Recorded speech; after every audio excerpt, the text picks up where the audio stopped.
we're back for round 2, even though you didn't get to see round 1.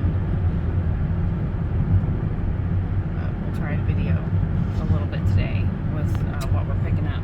What we're going to get is moved. Oh. So they must have it outside. Woohoo! Look, it's outside! Yay! These people are awesome. I'm telling you, they are so stinking good to us. So stinking good to us. I figure I better check the oil. Yeah. It's pretty gross in there. What is it? Power steering leak? Power steering hose, maybe? I don't know. Get up here and see if I can check this oil. Yeah, there's a dipstick there.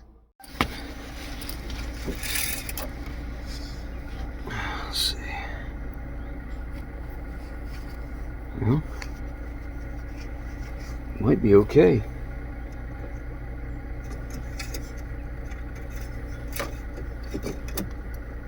Good thing we brought the tub of towels. This is an oily mess. We're a little bit low. We need to be right there. It's not down to where it says add, but I think we're okay. Okay. So decent on oil. I don't see any real problems here. Let's see what we got for coolant. Again, I don't know why this is in-op. We're above the add mark. Just a little bit low, not terrible.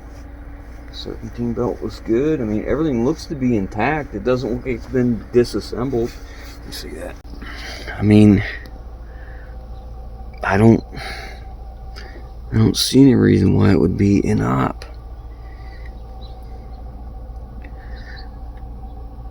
I don't know, but it was towed in, and apparently it was towed from the front because the drive shaft is out of it. These are always a Scooby-Doo mystery, but we don't know what's wrong with it. Do your best to investigate and, you know, see what's salvageable, you know, like what we can use out of it if it's got a bad engine, bad transmission, bad rear end, whatever. I don't know, but I mean, it's all in one piece. It's not disassembled. Now the drive shaft is out, so I think the next thing we'll do, we check that stuff. Let's go ahead and start it and see what it sounds like. I guess. Go ahead and crank it. I think key's in the ignition.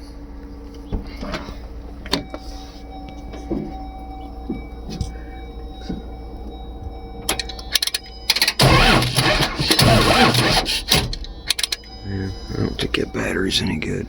Let me get the jump box.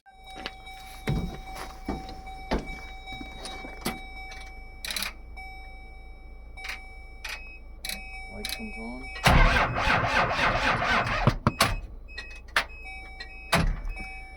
That ain't good.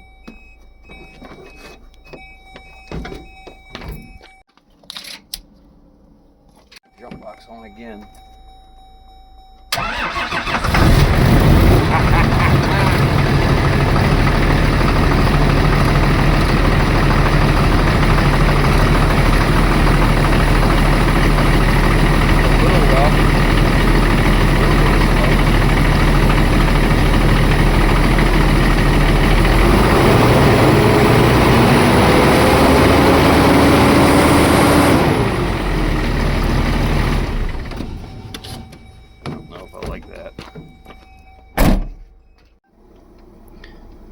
He's putting the drive shaft back in that they had taken out to tow it here.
Let's get our tools out of here and see if it moves. Look at that. Got a newer 4 of 17 fuel tank. That's cool. That's a good deal. Alright, let's see if this thing will move. Man, is she filthy. Yeah.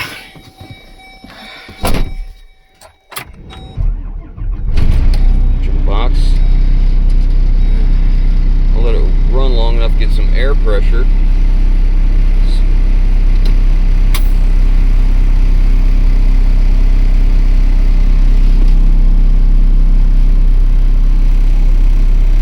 Oh, she moves.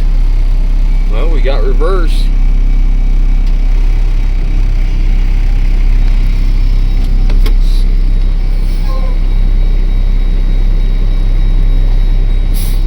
Oh, she's heavy. You hit the brakes and it really bounces. Like it's real heavy on the rear. Well, what do we do? I looked it over. I don't see anything that's alarming. Alarming as a backup alarm goes off. I got one tire I need to air up. It's pretty low. That neutral. We'll check all the lights and stuff and make sure it's okay. See what, you know, see if we think it's alright to drive. I don't know. Why is this? Oh, wipers were on for some reason. Okay. They don't put that on there because you're not concerned about being top heavy. That is for sure, man. And this thing really sways left and right on these county roads down here. Look at that. Slow and easy. We're putting some miles on her. Doing okay. We're about to climb a pretty good sized hill. This is what I'm telling you, it's heavy. Like, every time you hit a bump, man, it's really bouncy. Like, it just feels heavy. This is a pretty good sized hill. Not quite down to 45, but close. About 46, I guess. Still not too bad for as heavy as this thing is. And this is just a 7.8 liter Isuzu diesel. Fingers crossed. We'll see how the rest of the trip goes.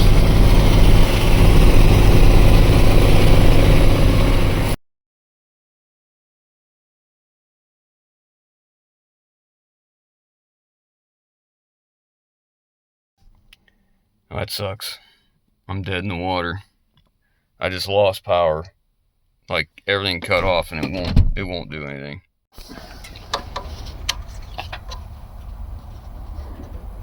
I got 12 volts here. 12 there. 12. 12. I got 2 grounds.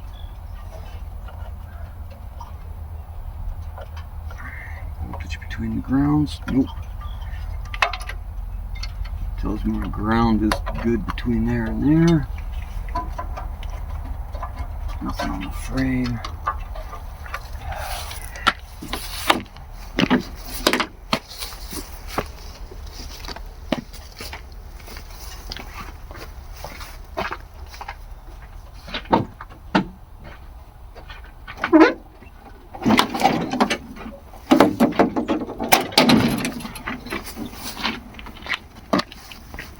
Power over here. Fuse box. Let me check all the power up through here.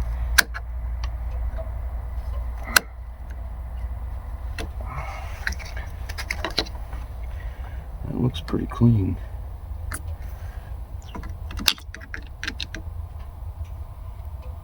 There's nothing there. Yeah, nothing there. So we apparently got a dirty connection before this. This comes from the battery or the starter? One or the other. see if we can find it. More of GM's glorious wiring harness issues here. Look at this.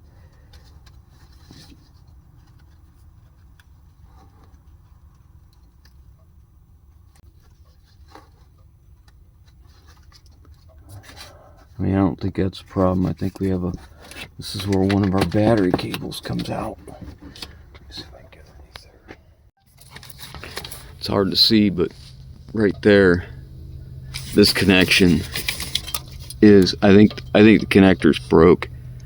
I think connection's broke right there. Look how easy it's moving. Because it was going along. We had power and I didn't have power. Then I had power and didn't have power. And that feeds that fuse box as we've traced it back. So that could be I'm going to take it apart, see what we can find. Maybe I can just strip it back if I need to and cram it underneath there and clamp it down to get home.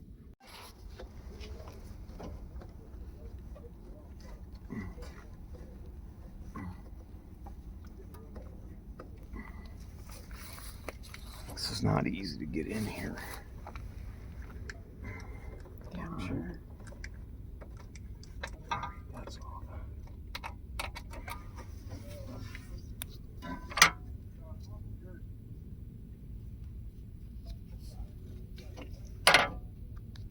God, look how it's ate away. Look at that. You see the holes there? Yeah, it's look at that. That's not making connection. There's nothing. Do I have a wire brush in the toolbox? I think so. I'll get it. I'll use this while you're doing that. Clean it up. Gotta be delicate, because I don't want to break it. There ain't much holding that thing, man. I'll have to replace this when we get home.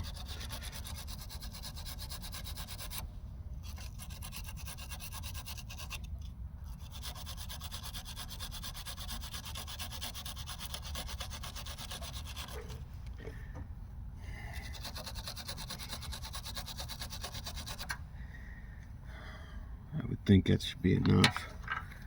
I'm gonna have to put it back the way it was. I don't really have an option right now. I'll have to deal with it when we get back. It sucks. Does that suck? Look at that. We got power already because we didn't have it before. Look at that. You see that spark? Yeah.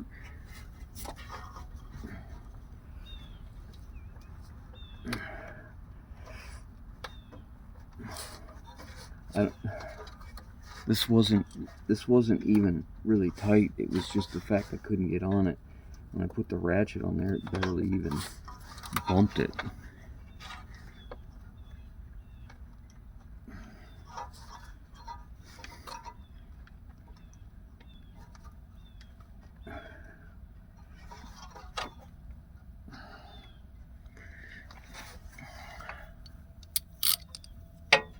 We're able to pull over here in this driveway, huh? Mm-hmm.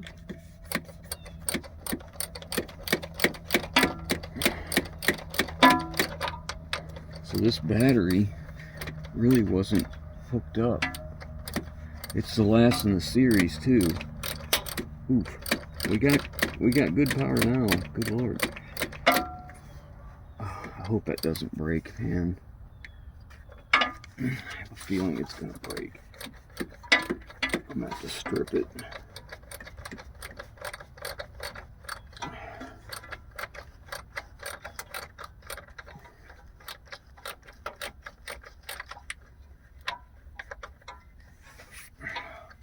GM always has terrible battery locations, don't they?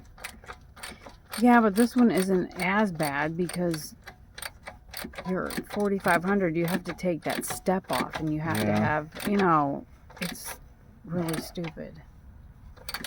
You know what I think we'll do with this? What? Is we'll change out change out this lead here and use the regular standard ones that connect it, and we'll take this cable here and put it on a disconnect. Let's see if we got power up there now.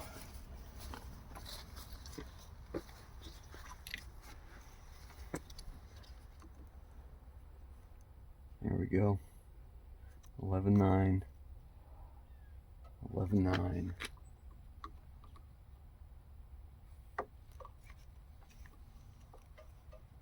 Yep. All right, let's see. I'm gonna see if it'll fire up now. Hang on to these.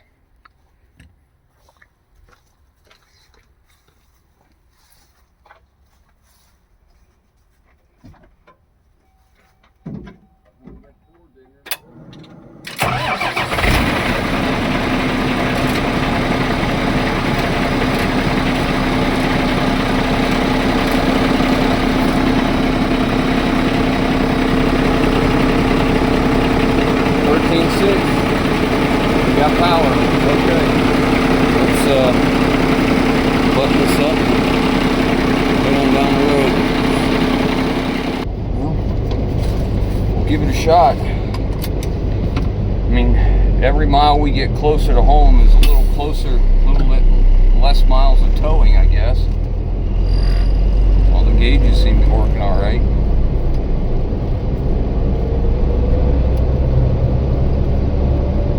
Every time I'd hit a bump, it would just shut off, and then it would come back. Like the power would shut off every time I hit a bump.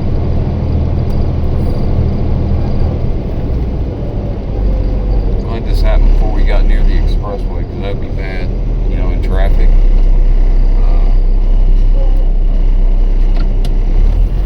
Well. So far so good. It was getting so bad that every time I hit a bump in the road, or yeah, just like this little bit here, it would shut off. And this isn't very much of a bump.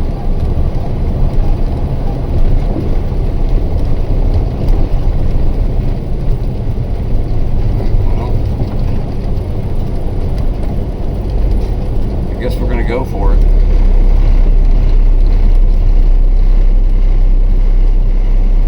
I should have started up and wiggled that wire and make sure it was alright, but I'm afraid of breaking it. I mean, if it broke, I could probably sandwich it between the two battery terminals and get a good enough connection. I could put a jump box, I guess, on it, or some jumper cables, I don't know. Anyways, let's get down the road and see what it does. Fingers crossed. We made it. I have never been so relieved to pull in the driveway with the truck as I was with this. I gotta tell you, when it first started acting up, I was like, that's odd. And then it happened again. I'm like, ooh, that's not good. And it happened the third time, and it was quicker, faster, or shorter interval between each time. I'm like, uh-oh, this ain't good. We gotta find a place to pull over fast. And right about then, I was entering into an intersection, and I hit a change in the pavement, and I lost everything. And this intersection is big, and it goes uphill, and I'm like, oh no, I'm gonna be trapped, and I'm gonna be stranded in the middle of this intersection. And right about then, I hit a sewer cover or whatever it was in the road, and it came back. I'm like, all right, that's enough. We'll pull over. We found a place to pull over so we could get a look at it, and thankfully I was able to find it, and also make a temporary fix to get us home. And from that point forward, it did okay. We didn't have any more troubles. Now, I don't know if that's why they sold it as in-op or not. I don't know if that was the problem or just a problem, or maybe a new problem. I don't know. But it did fine the rest of the way home. The thing about when you buy stuff that's in-op, I mean, you're taking a risk. And it's a big risk, because I keep saying this truck is heavy. So if I couldn't drive this truck home, I'd have to tow it. And, you know, that creates a whole bunch of problems in itself, and cost involved, that's for sure. But you never know. So when you take this risk, you get the rewards or you get the penalties, one or the other. And it's unfortunate, because too many of the armchair warriors think that this is simple and everybody can do it and all that. But typically the guys that are complaining the most about what you do are the guys that aren't doing it. So it really doesn't matter. I'm pleased with the purchase. I don't really have a plan for the truck. I just saw an opportunity to possibly make some good money. And as of right now, it looks like it's going to pan out. It looks like it's a pretty decent truck. So I'm going to offer the truck up for sale. Average market value in my area for this truck is $18,000 to $24,000, just depending on mileage and condition. Mine is going to be on the higher end of that because of its condition. It's got aluminum wheels on it. It's got a 7.8 liter Isuzu. I can't remember the horsepower now on that thing, 280 maybe. Allison automatic, air ride rear suspension, and diff lock. Pretty attractive. If you don't know what this is what's called a Derreck truck, or a pole setter. This one's made by Derreck. It's called a Telect, and the way it works is you take that boom out, and that auger can come down, and you can drill the hole for a pole, and then stow the auger, and then use the grapple on the front of the boom to pick up a pole and set it into place. And I keep telling you it's heavy, and if you look right there at the wheel to the body, you can see how close that is. I believe it is. I could be fooled because it has such a high center of gravity and there's so much weight up there, but I don't think that's the case because the tires are bulging too, and I put air in the tires and checked them all. Anyways, the thing runs and drives well. I engaged the PTO and I started working through the hydraulics and all the functions. Well, unfortunately, I've got a little bit of work to do, but it's nothing outside of my abilities. I don't think I should be able to find the problem pretty easy. I think at least not too difficult. Everything works with the exception of a couple functions, and I believe it's electrical, and I would much rather it be an electrical problem than it be a hydraulic problem, because electrical is a lot cleaner than hydraulic. So we're going to offer the thing up for sale the way it is. Everything I do is plan A, plan B, and plan C. Plan A, we sell it as it is, make our money and move on. Plan B, we offer the bed up for sale, sell it separate, take it off, and do something different. Plan C, we sell that bed off. Well, Plan B was sell that bed off and sell it as a cab and chassis. Plan C would be we sell the bed off of it and we put a dump bed on it. Because a brand new dump bed on this truck, that's some nice money. That's a nice profit margin right there. Anyways, that's where we're at. I just share this stuff with you guys, and it's kind of a double-edged sword because when I share what I pay for stuff and what it sells for, I get a lot of the same responses and comments as one, you paid too much for it, two, you ripped them people off when you bought it, or I ripped the people off when I sold it, or I didn't sell it for enough because I don't know what I'm doing. All these miserable comments from miserable people, because that's what they do. Which I don't really care, because the only person I have to please is me and my savings account. So we're going to do what we do. Let me know what you think about the truck. I know everybody wants to know what I paid for it, so I'm just going to go ahead and tell you. It's going to hurt me later, I'm certain of it. To me, it doesn't matter what somebody pays for something. It only matters what it's worth to me. What they have in it makes no never mind to me. It just matters the price that is a value there for me. My bid on this was $1,400.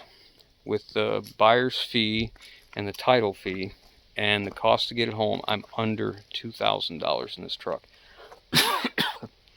I think it's a bell ringer. I think it's a home run. I think it's going to do really well, which is good because they're not all great.